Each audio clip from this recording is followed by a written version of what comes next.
I still remember those mysterious whispers, those covert smiles he thought I was oblivious to. His sudden and secret so-called cabin trips with the boys were more frequent and enigmatic. For a long time, trust was a bridge we both built, and I never thought he would be the one to burn it. The day I decided to surprise him, the shock was mine to embrace, and the scene before me was anything but anticipated. In this narration, I share a transformative journey from being a deceived spouse to discovering strength and resilience I never knew resided within me. This story is not just a tale of betrayal and revenge, but it's about metamorphosis, redemption, learning to love oneself, and finding strength in the darkest of times. But remember, it's not just a tale of revenge. It's a story that transcends beyond the usual norms, breaking the stereotypes of vengeance and reaching a state of liberation, acceptance, and empowerment. My name is Camilla, and this is my story. So there I was, casually sipping my morning coffee, browsing through old photos of us, hubby and me, laughing, kissing, being the embodiment of a picture-perfect marriage. It had been 5 blissful years, but something was off lately. Every few weekends, my husband would gather his bags and vanish into the wilderness with his gang of friends, or the boys, as he affectionately called them, leaving me to wonder what mysterious adventures they were off to. His tales of these secretive escapades were riddled with inconsistencies. He'd say they were fishing, but there would be no pictures of fish. He'd say they were camping, but there'd be no photos of tents. Must be a guy thing, I would say to myself, pushing aside the nagging doubt and the nagging feeling that something was amiss. Curiosity is a potent brew, and eventually, I caved. I decided to surprise him on one of his secret cabin trips. My heart raced with anticipation as I drove through winding roads, surrounded by dense, whispering trees, to the secluded cabin where they supposedly hung out. I hope he's happy to see me, I muttered to myself, my hands clammy on the wheel. As I reached, the sight before me made my heart sink into my stomach. There was my husband, but there were no boys. Instead, there she was, a woman, her laughter harmonizing with his in a symphony of betrayal. Rage bubbled inside me as I watched them, unseen. But rather than confront them, an idea hatched inside my head. A spectacular, dramatic, grandiose display of revenge, seasoned with a sprinkle of public humiliation. I started my meticulous plan by gathering evidence. I clicked photographs, collected voice recordings, snippets of their stolen moments together. Each piece of evidence was a sharp sting, a reminder of the facade of my marriage. I kept telling myself, focus, this is for the grand revelation. This will be worth it. With all the evidence I needed, it was time to set the stage. I decided to throw a grand party, a soiree to celebrate love and commitment. My invitations were extended to all our friends, family, and acquaintances, and there was a peculiar emphasis on the boys to make sure they attend. My heart pounded as I prepared, knowing that the mask of perfection would soon be shattered. To my delight, the party was buzzing. The air was saturated with laughter and chatter, everyone blissfully ignorant of the drama that was about to unfold. My husband, basking in the love and attention showered upon him, was completely oblivious to the storm brewing around him. With every passing second, my heart raced, but I kept my composure. I smiled. I laughed. I played the gracious host, waiting for the perfect moment to drop my bombshell. And then it arrived, the moment when everyone was gathered, their attention fixated on us, as we were about to make a toast. I raised my glass high, my voice steady, to love, and to the beautiful secrets it holds. With a smirk, I started the projection. The room fell into stunned silence as images flashed across the screen, the laughter and whispers of stolen moments echoing around the room. The air was charged with shock, betrayal, and whispered accusations. I watched as the color drained from my husband's face, his eyes darting around, looking for an escape from the web of his own making. The room was a battlefield, and I was the lone warrior, standing tall amidst the ruins of my marriage, victorious yet broken. I had pulled off my grand revenge. The public humiliation etched on his face was the trophy I hadn't known I wanted. But there was no joy in this victory, only the cold, empty realization that the man I had loved was never truly mine. And while the whispers and the stares surrounded me, the only sound that echoed in my mind was the shattering of my own heart. The fallout from my dramatic revelation was like a slow burning fire, consuming everything in its path. My husband, or should I say soon-to-be ex-husband, was now the subject of hushed whispers and furtive glances, his reputation in tatters. The next day, he tried to approach me, his eyes swollen, probably from remorse, or perhaps just from being caught. "Please, can we talk about this?" he pleaded, his voice a fragile whisper. "I have nothing to say to you," I replied coldly, my heart stone against his pleas. But my mind was a whirlwind of emotions, torn between the remnants of love and the fresh wounds of betrayal. Every fiber of my being screamed to run away, to escape the ruins of my once happy life. But no, I wasn't done. The dramatic revelation was just the appetizer. The main course of revenge was still being served. In my pursuit of revenge, I found unlikely allies. The boys, feeling betrayed themselves, were more than willing to assist me in my mission. We colluded, planned, and executed meticulous schemes to expose his lies further, to tarnish his image and isolate him from everyone who once admired him. We worked in shadows, our moves calculated, our intentions clear. Our little revenge squad was a ticking time bomb, and it exploded, revealing more secrets, more betrayals. It seemed my husband had created a labyrinth of lies, a maze so complex that even he was lost in it. The more I discovered, the more my heart hardened. The slivers of love that remained were now turning into shards of hate. And then there was her, the other woman, the partner in his deceit. My anger towards her was a raging inferno, but I also saw her as a pawn in his twisted game, another victim of his lies. I approached her, my intentions unclear even to myself. Was it to confront her, to understand her, or to simply see the face of the woman who had stolen my husband's heart? Her eyes met mine, a flicker of guilt passing through them before being replaced by defiance. "What do you want?" she asked, her voice laced with a mixture of fear and defiance. "I want to know why," was all I could muster, my voice a mere whisper, the pain and anger battling within me.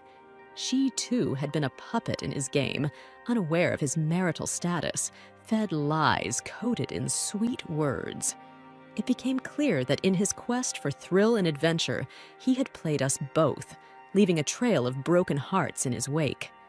The revelation sparked a strange camaraderie between us, two broken souls united by betrayal. We exchanged stories, tears, and mutual regrets, the pain forging an unspoken bond between us. It was a connection neither of us had sought, but there we were, confiding, understanding, healing. As I listened to her, my rage simmered into a cold, calculated resolve. This was not just my battle anymore. It was our battle, a war against deceit and betrayal. We became partners in revenge, planning the final act of this drama, the grand finale where he would be stripped of his masks, his true face revealed to the world. As the day of reckoning approached, my newfound ally and I met in secret, refining our plan and sharing our vulnerabilities. Our bond was strange, but it was real, forged in the fires of betrayal. We were two wounded warriors, fighting a common enemy, our pain our strongest weapon. Finally, the day arrived.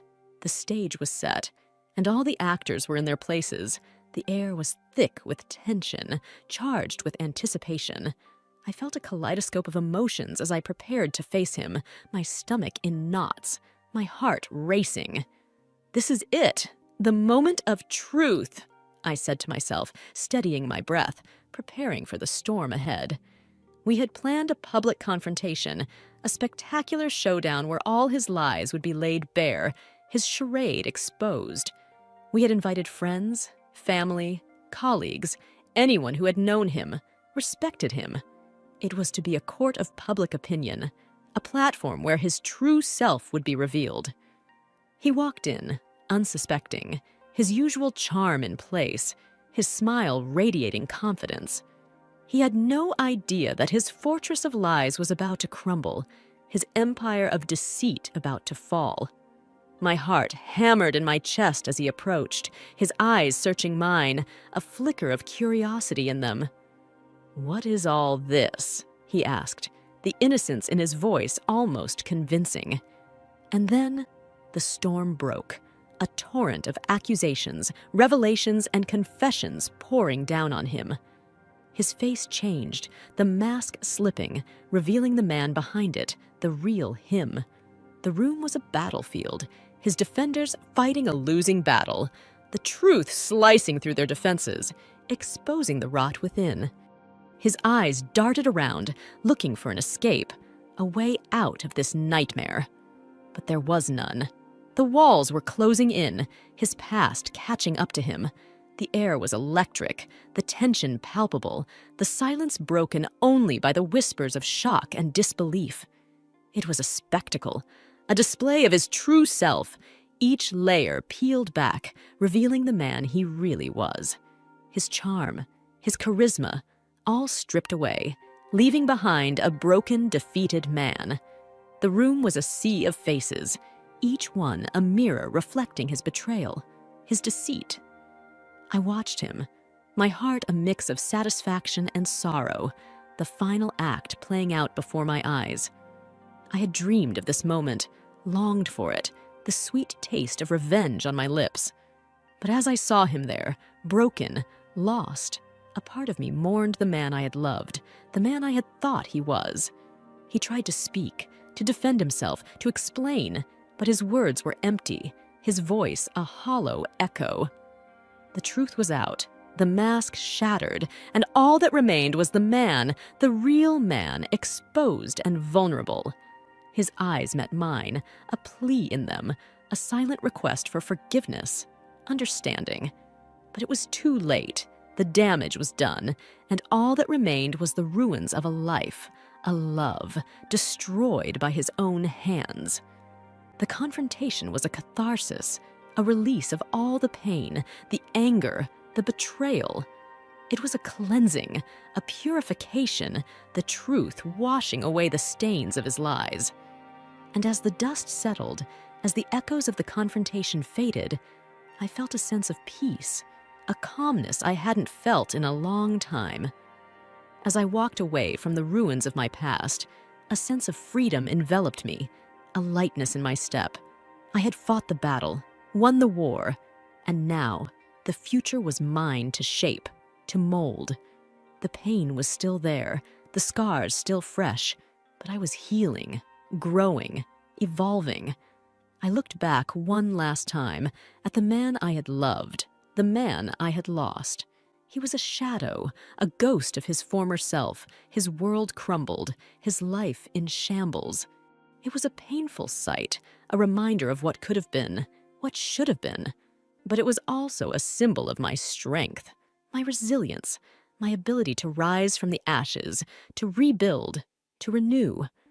And with a final glance, a final goodbye, I turned away, leaving the past behind, stepping into the future, a future of possibilities, of hope, of new beginnings.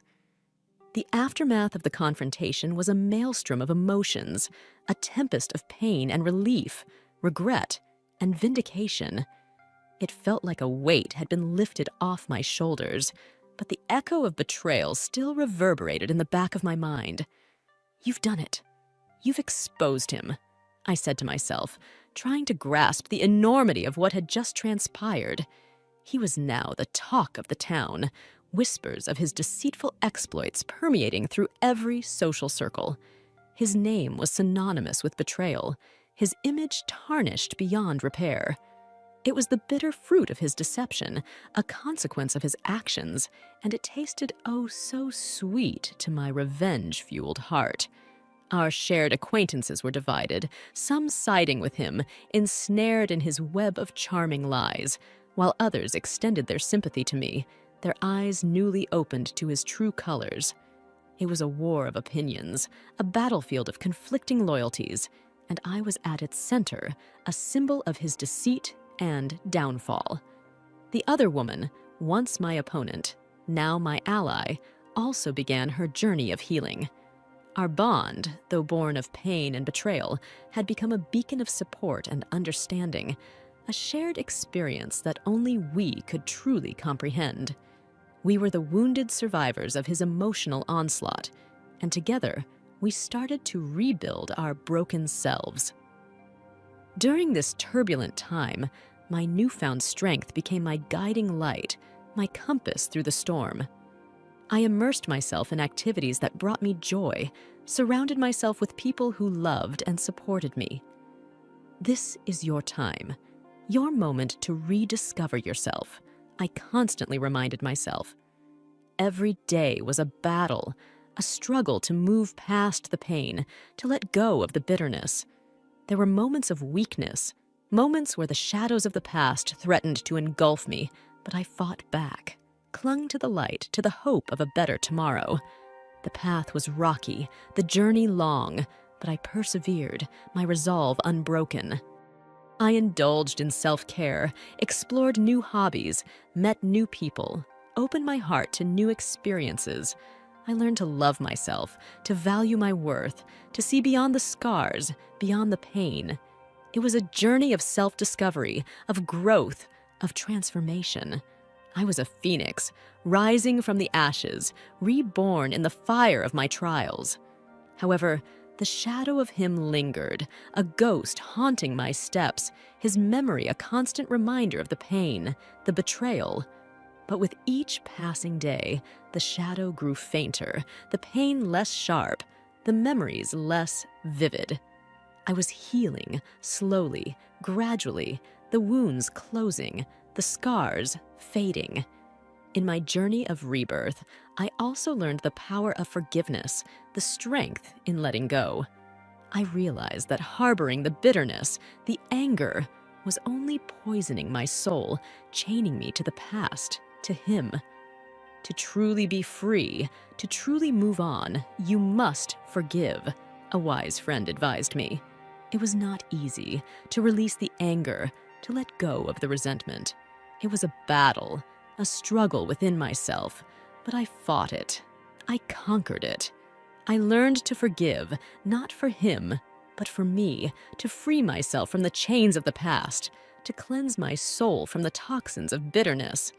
It was a release, a liberation, a breath of fresh air.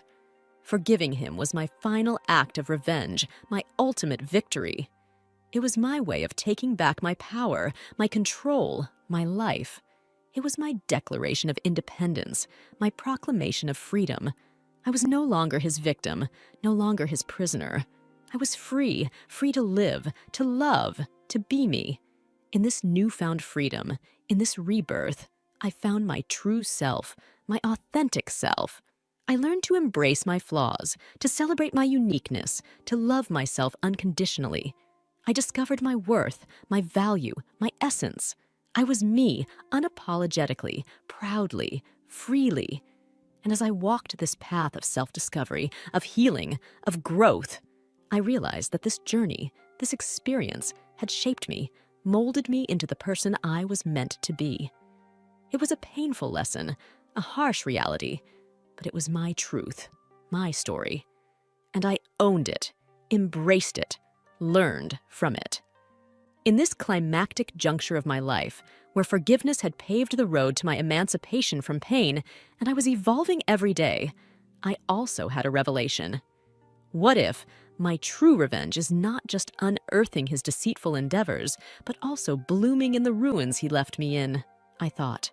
a newfound purpose illuminating my path. I decided to convert my sufferings, my experiences, into stepping stones to help others going through the same agony. It was time to turn the tables, time to metamorphose my pain into power, my sufferings into solace for others.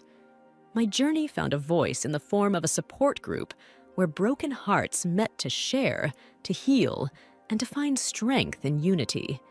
It was a sanctuary of broken souls, a haven where wounded hearts found solace, understanding, and hope. Every story shared was a testament to the resilience of the human spirit, a reminder that we were not alone in our pain. Here, amidst tears and laughter, pain and hope, I saw the transformative power of shared experiences, of mutual support, of unconditional love. It was a magical experience, a healing journey, a rediscovery of self-worth, and I was humbled to be a part of it. Every session was a step closer to healing, a move towards self-discovery, a journey towards self-love. It was an emotional roller coaster, a symphony of pain and hope, sorrow and joy, and it was beautiful. I was witnessing the metamorphosis of broken spirits, the rebirth of lost souls, the rediscovery of buried self-love. However, my journey was not without its challenges, its setbacks. There were moments of weakness, of doubt, of despair. There were times when the shadows of the past threatened to engulf me, to pull me back into the abyss of pain. But I fought, I persevered, I overcame. Every challenge faced was a victory won. Every setback overcome was a step forward. I am not defined by my past, by his betrayal. I am defined by my strength, by my resilience, by my ability to rise above the pain, I reminded myself during those trying times. It was my mantra, my shield against the shadows, my beacon in the darkness. In this journey of self-discovery, of healing, of transformation, I also found love, not in another, but in myself. I learned to appreciate my worth, to celebrate my uniqueness, to embrace my flaws. I discovered the beauty in self-love, the power in self-acceptance, the freedom in self-expression. I was not searching for someone to complete me, to fix me, to save me. I was complete, whole, beautiful in my imperfection. I was my savior, my hero, my love. I was enough. In the end, my revenge was not just exposing his deceit, not just surviving his betrayal, but thriving despite it. It was about transforming my pain into power, my suffering into strength, my tears into pearls of wisdom. It was about rising from the ashes, soaring above the pain, embracing my true self. And there he was, shackled by the chains of his deceit, imprisoned in the web of his lies, a prisoner of his own making. He had lost everything, his reputation, his friends, his love, while I had gained everything, my self-worth, my strength, my freedom. My true revenge was my transformation, my evolution, my liberation. It was the realization of my worth, the acceptance of my flaws, the celebration of my uniqueness. It was my journey from victim to survivor, from survivor to warrior, from warrior to victor. In conclusion, revenge is not about causing pain. It's about reclaiming your power. It's not about dwelling in the past. It's about building your future. It's not about him. It's about you.